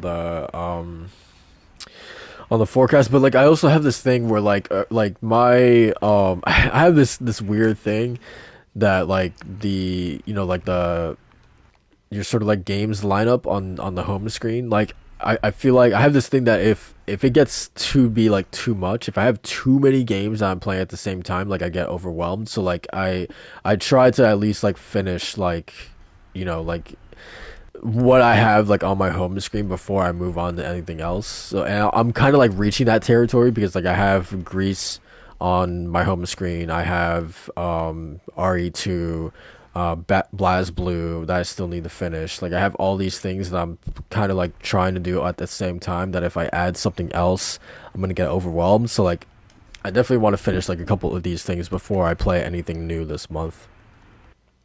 Yeah, no, I understand that for sure. It's one of the things I try to do for like since I'm kind of in that same boat where I'm playing The Last of Us 2. I started Ghost of Tsushima. I dipped into Hades once again.